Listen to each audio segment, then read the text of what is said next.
All right, now web hacking. I always thought that web application security is like a blind spot in my skill set, but when it comes to talking about all this stuff and giving examples and demonstrating different vulnerabilities, in fact, the largest volume of knowledge and information I can share belongs to this domain of web application hacking.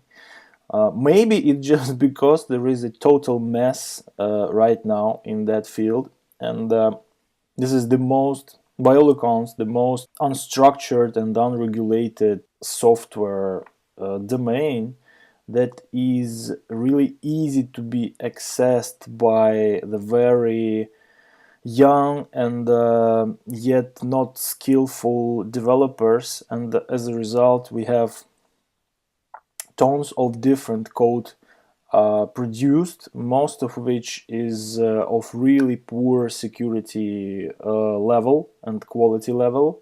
Literally, people think that everything works okay if it loads up into the browser.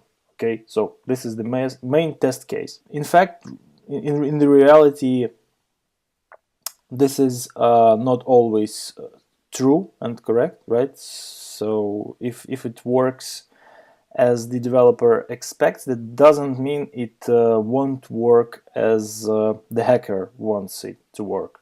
Okay, so let's go through this really tremendous realm of different attack vectors and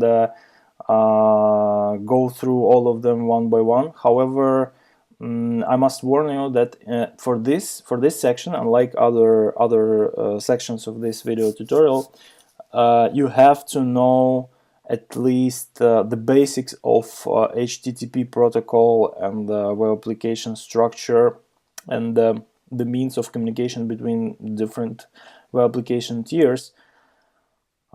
Just because it is not possible to cover all of that in the reasonable period of time. Okay, so if some things that are in the lecture videos are not clear to you and you will realize that, please continue to the demonstration section, because we will go through how it all works and can be attacked in the demos. And then, if required, please rewatch the lecture videos once again.